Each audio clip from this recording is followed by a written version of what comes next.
তুমি আমাদের স্বামী স্ত্রীর মাঝে কথা বলবা না। মারে মা আমি আর বাঁচবো না রে। আমার মেয়ে আজকে 1.5 মাসের অন্তঃসত্ত্বা আছে, তুমি পেটে ঘুষি মেরে দিলা। হ্যাঁ অন্তঃসত্ত্বা থাকলে এবার আমি তো শুক্তি বাটা খাই না, ও কেন শুক্তি বেঁচে দিবে আমার বাসনে? দেউলা একটু বাজ পড়া, তোর বাবা কি শুক্তি বাটা খায় রে? বাবা শুক্তি বাটা খায়, বাবাকে শুক্তি বাটা খাওয়াবি? আমি কি শুক্তি ফুক্তি খাই লিখে তাই তোমাকে শুক্তি বাটা দিবি? কি আমার রাজার বেটা রে, তুই শুক্তি বাটা খাবি না তো কি খাবি রে? আমি খাই ইলিশ মাছের পাতুরি। ইলিশ মাছের পাতুরি খেতে গেলে তোমাকে ইনকাম করে খেতে হবে, ওই বাবার টাকায় বসে বসে খেলে হবে না। তুমি কথা বলছো কেন বানা? তুমি খেতে দিচ্ছ নাকি আমাকে? সে আমার বাবা খেতে দিচ্ছে, আমার বাবা বুঝবে। তো তোমার বাবাটা কে হয়? তোমার বাবাটা তোমার স্বামী হয়, আমি বলবো না নাকি? হ্যাঁ হ্যাঁ, জোর জবরদস্তি করে তো তুমি কেড়ে নিয়েছো আমার বাবাকে, দেখুন স্বামী করছে। জোর করে কেড়ে নিয়েছি তোমার বাবাকে? হ্যাঁ তাহলে এটা কি? তোর বাবা কথা কুকুর বেটাই তো আমার যৌবন দেখে নিজের পানিকে ধরে রাখতে পারলো না, দিয়ে আমাকে বিয়ে করে ফেললো। দেখো আমার দোষ দিছিস না কি তুই? তোমার তো শরীর লাই ওটা মনে হয় পচা কুমড়ো। এই পচা কুমড়োতে কামড় মারার জন্য তো তোর বাবা আমার হাতে পায়ে ধরে আমাকে বিয়ে করলো রে। আমি কি বিয়ে করতে চেয়েছিলাম নাকি? মেয়ে ছেলের আই বড়তে ভালোবাসা থাকে, হয়তো বিয়ের পরে থাকলেও থাকতে পারে, কিন্তু তোমার মতো যে বিধবা বয়সে ভালোবাসা থাকে এটা তোমাকে না দেখলে জানতে পারতাম না। এই দুনিয়ায় কে সতী সাবিত্রী আছে? সবারই দেখো দুটো তিনটে করে আছে।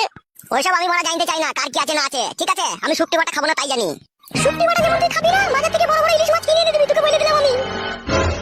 কি গো গিন্নি, কি হলো কি? বাপরে বাপ, কি ছেলে জন্ম দিয়েছো তুমি! হাইরে ছেলেটা ওরে ছেলে। কেন গো, কি হয়েছে কি? তোমার বৌমাকে জিজ্ঞেস করো কেন কি হয়েছে। কি হয়েছে কি গো বৌমা? আপনি তো শুক্তি বাটা খেতে ভালোবাসেন, আপনি শুক্তি মারতে বলেছিলেন তাই আমি শুক্তি বেটেছিলাম। আপনাকে দুপুরে ভাতের সাথে দিয়েছি আর একটুখানি রেখে দিয়েছিলাম আপনার ছেলের জন্য। ভাতের সাথে শুক্তি বাটাটা দিয়েছিলাম আর পুঁটি মাছ কষা করে রান্না ছিল সেইটুকু দিয়েছিলাম, পটল দিয়ে আলু দিয়েছিলাম। খাবেন না বাবু আপনার ছেলে? তাই আমি বললাম ইনকাম করে খেতে হবে, আর অমনি বাবা বদাম করে আমার পেটে ঘুষি মেরে দিল আপনার ছেলে। হবে তুই বিশাল দাদা হয়ে গেছিস, দাদাগিরি ছাড়িয়ে দেবো মেরে। আমি কোনোদিনও বড় শুক্তি বাটা খেয়েছি তাই শুক্তি বাটা দিয়ে ভাত খাবো বড়া? ও সাহস করে আমার পাতে শুক্তি দেওয়ার। বৌমা হ্যাঁ বাবা বলেন। শালোকে এবে থেকে না পাতে ওই বিড়ালের গু বাটা দেওয়া ভাতের সাথে। শালোর 8 আনার ইনকাম নাই আর 12 আনার ফুটানি। শালো লোকে শুক্তি বাটা দিয়ে ভাত পেয়েছে না, আর শালো লাভ সাহেবের বেটা শুক্তি বাটা খাবে না। আবার টাকা চিস্তিবে, চোখ টেনে বাই করে নেবো আবার। এখন এসব কথা তো বলবি বে, এখন মধু পেয়েছিস না, এখন মধু চুচ্ছিস যে, তাই কি তোমাকে দেখতে পাচ্ছি না? আমি বুঝতে পারছি না। ওটকে তোমার হাতে অনেকদিন কেলানি খাস নিয়ে ছিলে দেবো তোকে আমি। লে বাবা মেরেই দে, তোর হাতে মরলে তো আমি স্বর্গ পাবো রে বাড়া। মেরেই দে, এ বালের জীবন আর রেখে লাভ নাই। মার মার মার মার বাবা মার। কি হলো রে বাবা? মার না বাড়া, সে মারবো বলা আর মারা এক সমানই রে বাড়া, আমি সবই বুঝিলে। মার। মা যখন মরে মাকে মরার সময় কথা দিয়েছিলি বে যে আমি আর কোনোদিনও বিয়ে করবো না, আমার এই ফটিকে নিয়ে আমি দুনিয়াতে একাই বেঁচে থাকবো। দেখুন এই টাটকা কুমড়োটাকে পেয়ে আমাকে মারতে চাইছিস? হ্যাঁ গো জামাই, তোমাকে মারবে বললো নাকি? তুমি আবার বলছো শাশুড়ি মা শাশুড়ি জায়গায় থাকবা, খবরদার বাপের কাছে এসে মায়ের জায়গাটা দখল করতে হবে না বলে দিলাম, খুব উল্টো পাল্টা হয়ে যাবে তাহলে। হারে তা তুই শুক্তি বাটা খাবি না ঠিক আছে আমি মানলাম, তা বৌমার পেটে ঘুষুমে দিয়া কি দরকার রে? বৌমা যে অন্তঃসত্ত্বা আছে রে। কি করে বড় অন্তঃসত্ত্বা হইলো? ও তো আমাকে 2 মাস পরে একবারও কইতে দেয় না, অন্তঃসত্ত্বা হয়ে গেল দি। খবরদার জামাই, আমার মেয়ের নামে আজে বাজে বদনাম দিব না বলে দিলাম তোমাকে আমি। বদনাম তো তোমাদের গলার হার গো, বদনামকে তোমাদের ভয় আছে শাশুড়ি মা? হ্যাঁ গো, তুমি যে ছেলের বাপ হয়ে যে ছেলেটাকে বারণ করো এরকম কথা বলতে। হারে বৌমার পেটে তো তুই সন্তান, আবার এরকম কথা বলছিস তুই? মারা কবে একবার শুনেছি আমার নিজেরই মনে নাই, আবার আমার সন্তান বলছে। 1 লাখ তোমায় ইচ্ছা হয়েছে তোকে আমার। শালা হুনুমুকু একবার শুনলেও বাচ্চা হবে, 10 বার শুনলেও বাচ্চা হবে। মারা আমি জানি না, সোজার ঘাড়ে বুঝা চাপে। কি আমার সোজা হে তুমি? এই শুক্তি ভাতারি, তোকে আমি কোনো কথা বলিনি, তুই চুপ করে থাকবি। ফটকে তোমার জন্যই বাবা তোমার বৌমাকে আমি শাসন করতে পারছি না।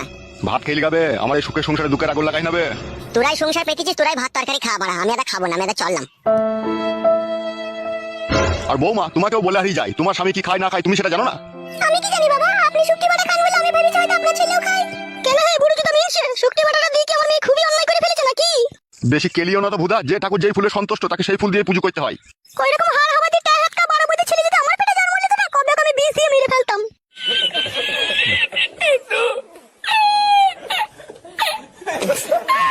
ওই জন্যই বলে রে মারা, নিজের মা সৎ মা, নিজের মায়ের আর সৎ মায়ের মধ্যে আসমান জমিন পার্থক্য, তা আমি বুঝতে পারলাম। নিজের মা যদি হয়তো আমার ছেলেকে কখনোই বলতো না 20 দিয়ে মেরে ফেলবো, সৎ মা বললে এই কথাটা বলে ফেললো। মাকে কাপড় তুলি গাড়ে বেরিয়ে যেতে পারছি, খেতে দিতে পারতাম রে, জানটা আমার আরাম হইতো।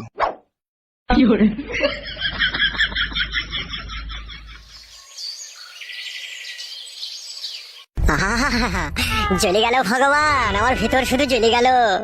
তোমার এই সৌন্দর্য পৃথিবীতে এই নিষ্ঠুর মানুষের মাঝে কেন যে তুমি আমাকে মানুষ করে পাঠিয়েছো ভগবান? শুধু দুঃখ আর কষ্ট আর যন্ত্রণা ছাড়া আর কিছুই পাই না। যে ডাল ধরে সে ডালই মটমট মটমট করে ভেঙে যায় ভগবান, আমি আর বাঁচতে চাই না ভগবান। এক সময় ইচ্ছা হয় টেনে গলা দিয়ে গ্রামে গ্রামে ভিক্ষা করে খাই, তবু বাড়ি যেতে ইচ্ছা হয় না ভগবান। বাবারও সুখ পেলাম না, সৎ মায়েরও সুখ পেলাম না, নিজের বইয়েরও সুখ পেলাম না। ভগবান, তোমার এই পৃথিবীর মানুষগুলো বড়ই নিষ্ঠুর আর পাষাণ, কেউ আমার মনের দুঃখ আর কষ্টটা বুঝলো না। হে ভগবান, হয় দেখা দাও, নাহলে টাকা পয়সা দিয়ে আমাকে বড় লোক করে দাও, নাহলে আমাকে কেউ সম্মান করছে না, সবাই পায়ে ধুলো মনে করে ঝেড়ে ফেলে দিচ্ছে আমাকে। আর যদি সেইটাও না পারো, তাহলে করাম করে শুকনো বাজ ফেলে দাও আমার মাথায়, দিয়ে আমাকে তুলে নাও। মা, বাবা বেইমানি করে ফেললো নতুন মা পেয়ে, তুই ওদি সব দিবি। বাবা, বাবা যেন শালা বিলুপ্ত হয়ে যায় দুনিয়া থেকে। হে মা, বাবা আমার সাথে এমন বিশ্বাসঘাতকতা করেছে সে বলার লয়। তুই এমন অভিশাপ দিবি বাবার যেন লিঙ্গ খসে পড়ে যায়, নতুন মাগলি যেন কোনো সুখ না পায় ও শালো। ভগবান, যা অভিশাপ করলাম সব কবুল করে নাও। ভাই, কে ভাই তুমি? এত নিষ্ঠুর যন্ত্রণা নিয়ে এখনো পর্যন্ত বেঁচে আছো তুমি? কি হয়েছে ভাই, আমাকে বলো। দুঃখের কথা বলবো কত, যদি বলি বছর শত, তবু না ফুরায় আমার মনের যন্ত্রণা। একটা বিয়ালা বয়স্ক মেয়েকে আমি ভালোবেসেছিলাম, তাকে বিয়ে করে ভেবেছিলাম জীবনে সুখী হব আমি। দিয়ে তারপর কি হলো ভাই? মেরে দিলে তুলে আমার মুখে এক লাত। সেই দুঃখেই তোমার পরাণ ফেটে গেছে, পেটে ভাত নাই, বাড়িতে শোয়ার জায়গা নাই, বাবা মায়ের অপমান, শাশুড়ির অপমান, বইয়ের অপমানে ইচ্ছা হয়েছে আমি মরে যাই। বুঝতে পেরেছি ভাই, তোমার বুকের ভিতরে কষ্টের বাসা বেঁধেছে একটা। এ সবই ভগবানের ইচ্ছা। আমি হয়তো সৎ ব্যক্তি বলে আমাকে হয়তো পরীক্ষা করছে। তা ভাইজান, যদি কিছু মনে না করে একটা কথা জিজ্ঞেস করবো? আর লজ্জা দিও না ভাই, মন বলতে আর কোনো জিনিস নাই, তুমি যা বলবে বলো। তোমার মুখ হাত শুকিয়ে গেছে, আমার এই সামনে বাড়ি, চলো আমার বাড়িতে যাচ্ছি, ভাত খাবে তুমি। না না, তোমার সাথে আমার কোনো সম্পর্ক নাই, চেনা নাই, জানা নাই, শোনা নাই, আমি কেন তোমার বাড়ি যাবো ভাত খেতে? ভগবানের প্রতি তোমার তো বিশ্বাস আছে না নাই? হ্যাঁ, বিশ্বাস আছে তো। তাহলে তিনি হয়তো আজকে তোমার রুজি রুটির মালিক করে আমাকে তোমার কাছে পাঠিয়েছে, তোমার রুজি আজকে আমার বাড়িতে আছে, সেইটাই ভেবে লাও যে চলো আমার বাড়িতে যাচ্ছি, তুমি ভাত খাবে। তোমার মনে অনেক দুঃখ আর অনেক কষ্ট, ঠিক আছে, আর তোমার শরীর দেখে বুঝতে পারছি, মুখ হাত দেখে তুমি 2-3 দিন কিছু খাওনি, চলো আমার বাড়ি চলো, চারটে ভাত খেয়ে নেবে।